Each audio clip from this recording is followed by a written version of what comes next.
Muy buenos días a todos y a todas. Bienvenidos a la clase número 3 del día de hoy. Arrancamos la unidad número 2.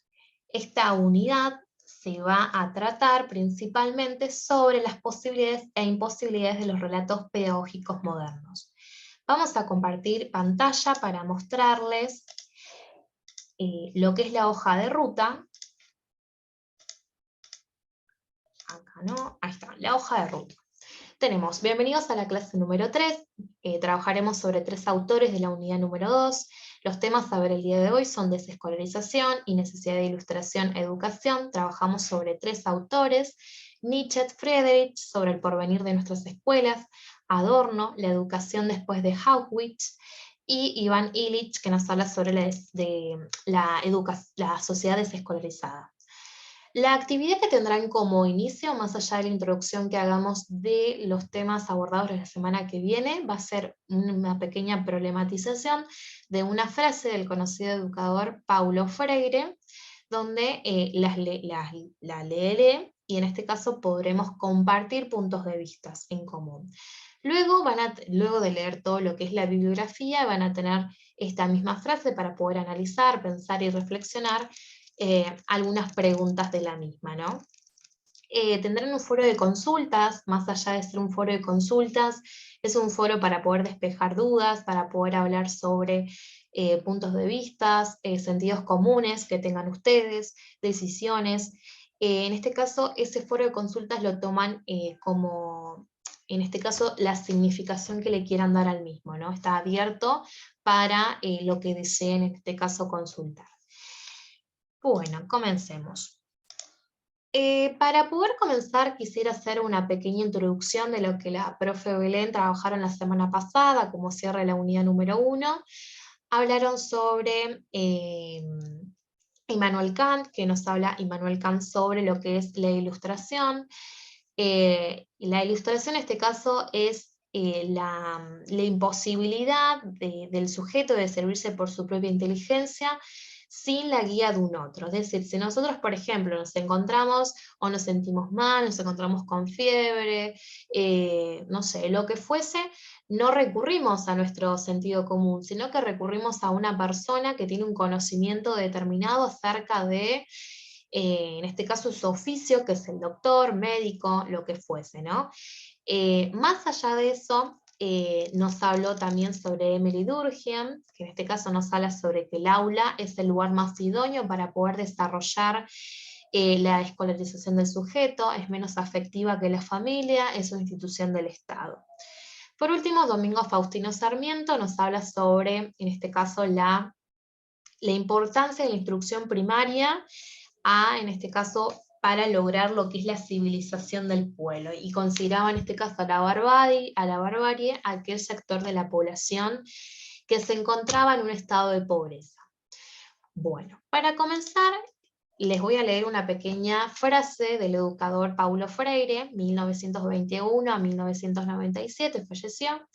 Vemos que la educación de las masas se hace algo absolutamente fundamental entre nosotros. La educación que, libre de alienación, sea una fuerza para el cambio y para la libertad. La opción, por lo tanto, está entre una educación para la domesticación alienada y una educación para la libertad.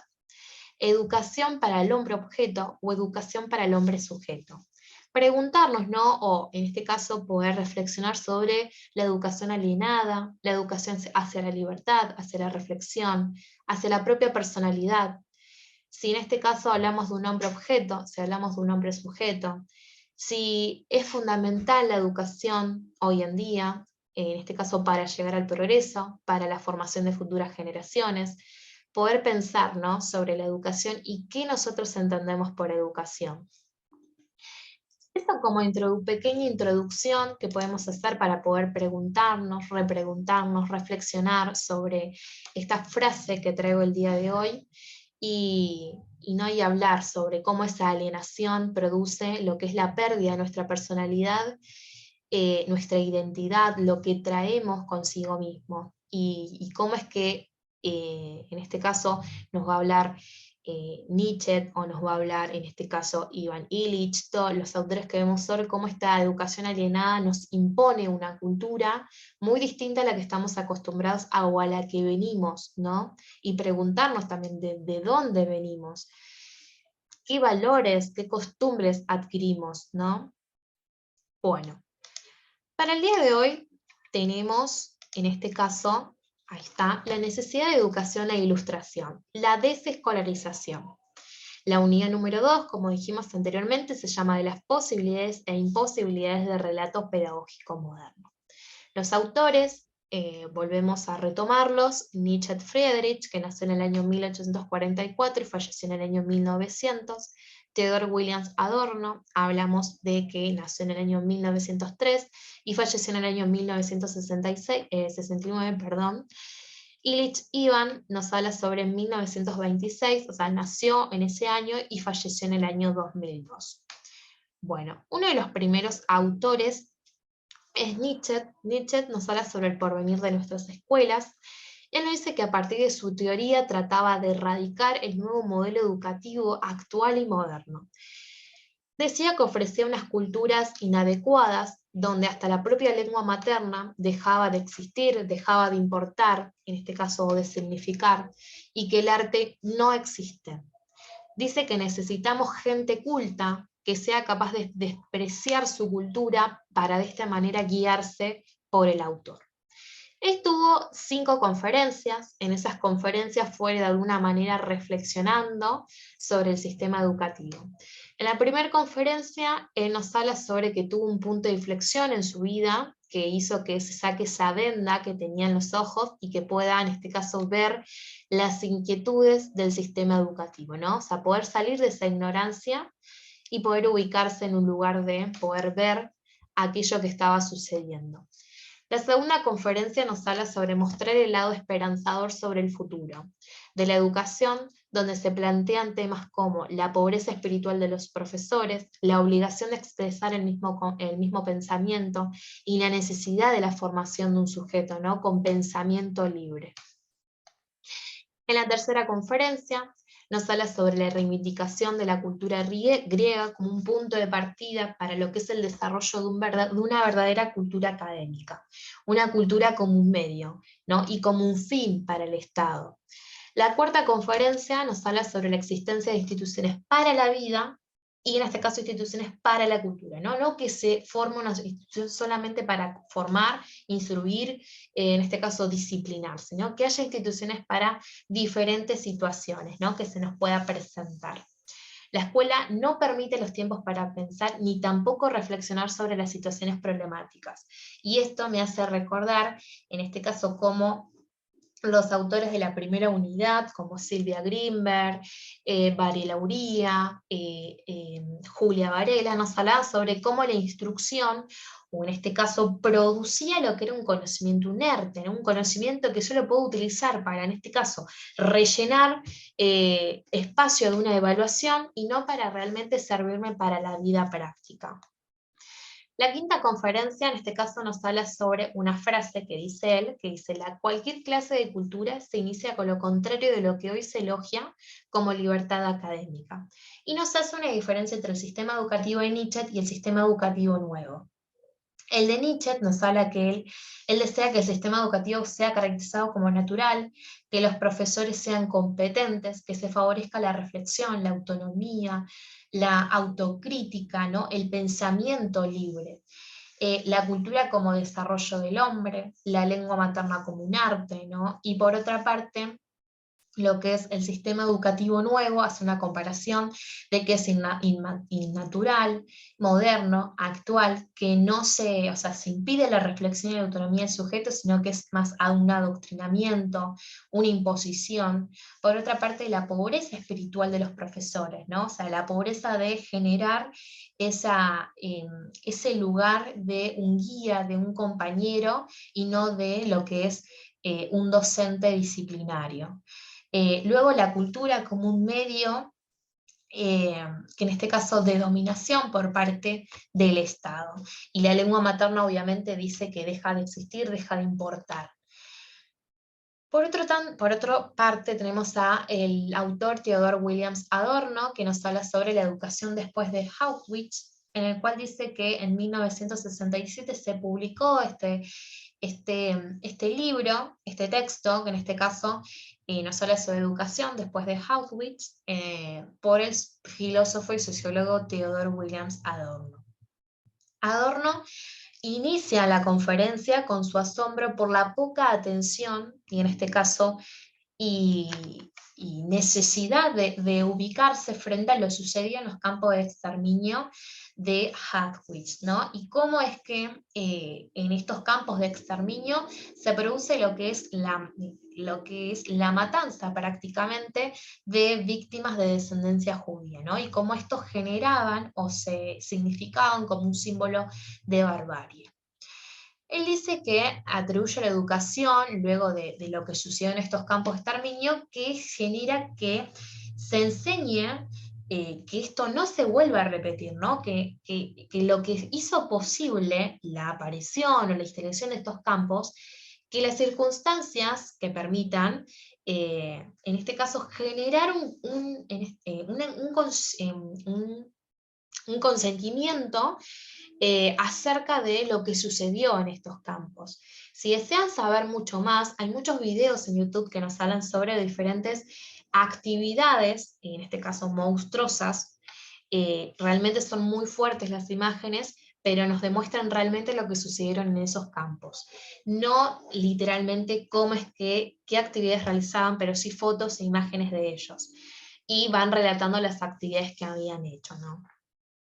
La barbarie resiste mientras perduran en lo esencial las condiciones que hicieron madurar esa recaída. Ahí está lo horrible, ¿no?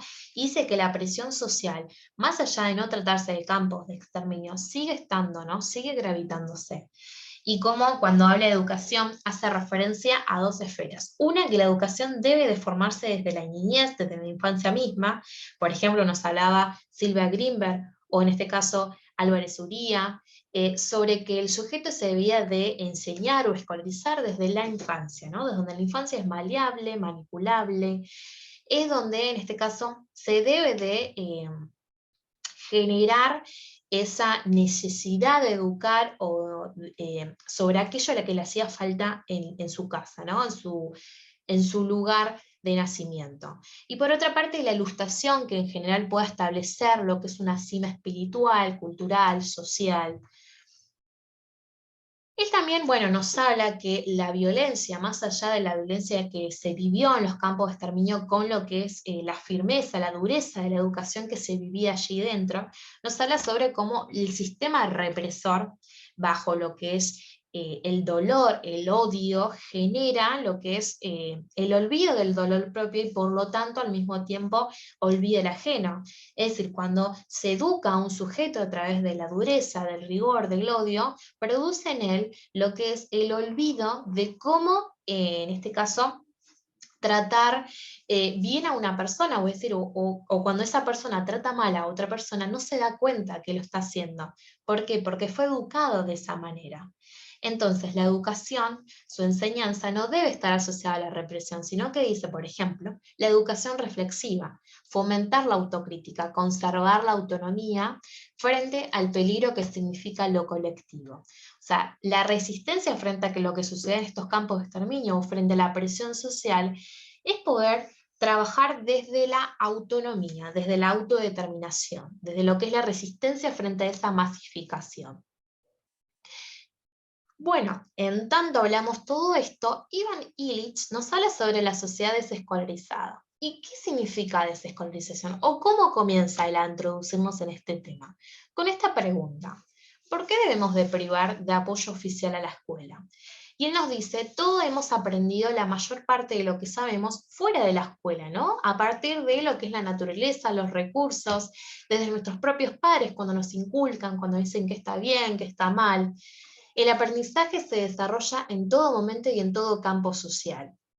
Entonces, dice que se encajona a los seres humanos en la niñez para someterlos a la autoridad de los maestros, de los docentes. Es decir, saca a los niños del mundo cotidiano y los funden en un crecimiento de dependencia, ¿no? Y presa fácil de otras instituciones.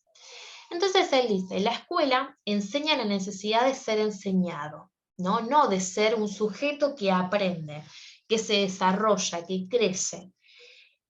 Dice que priva lo que es la educación de la realidad y lo que es el trabajo de la creatividad.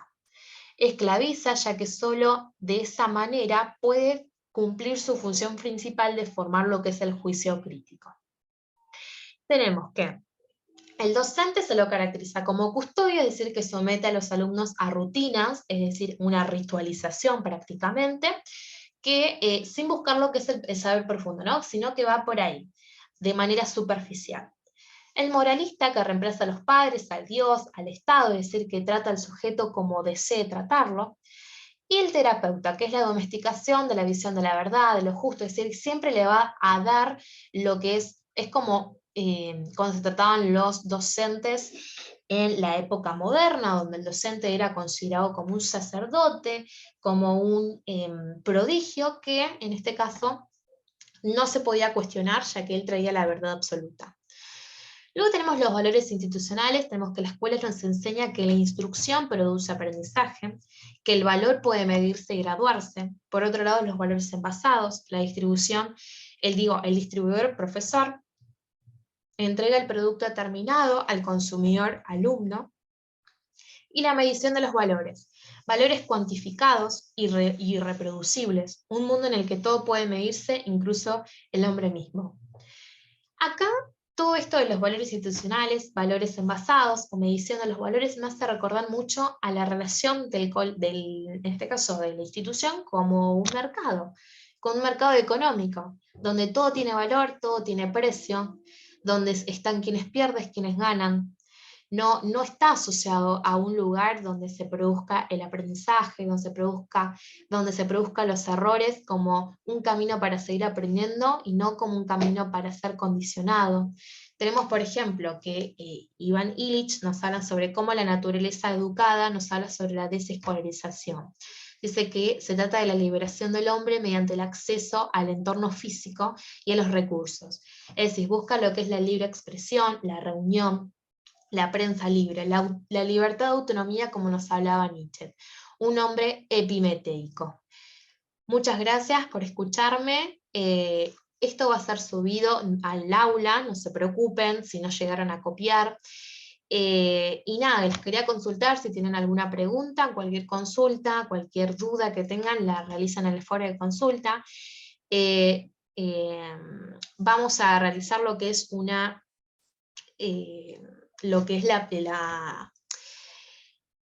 volver sobre estas consultas que ustedes realizaron en el foro de consultas y poder debatirlas en la clase que viene o en el mismo foro para poder despejar sus dudas. Y volviendo en este caso a lo que es la frase de Paulo Freire, más allá de las preguntas que tienen, deseo que puedan problematizarla en este momento, una vez que hayan visto la presentación con sus respectivos autores e información, y que volvamos, ¿no? La educación de las masas se hace algo absolutamente fundamental entre nosotros. La educación libre de alienación es una fuerza para el cambio y para la libertad. La educación para la domesticación alienado o para la educación de la libertad. La educación para el hombre objeto o para el hombre sujeto. Es un momento para que ustedes se pongan a problematizar, a preguntarse, repreguntarse sobre estas preguntas. Y en este caso poder pensar si esta educación alienada se sigue estableciendo hoy en día, si hoy en día tenemos una pérdida de nuestra personalidad, de nuestra identidad, si nos siguen imponiendo ideología, visiones, si nos dejan ser libres, si nos condicionan, si producen lo que son tipo de discusiones donde el error sigue siendo condicionado, donde el error sigue siendo algo que está mal, donde si te equivocas es donde perdés. Si realmente, ¿qué pensamos de la educación hoy en día? Y si seguimos pensando en la educación como un progreso, como un futuro, como una formación. Son preguntas que deseo que las piensen, que las puedan contestar, reflexionar. No es que deben de responder correctamente, sino que es a decisión de cada uno. Bueno, chicos, les deseo una muy linda semana y un buen fin de semana. Por favor, lean todo para la semana que viene. Y bueno, nos estamos viendo.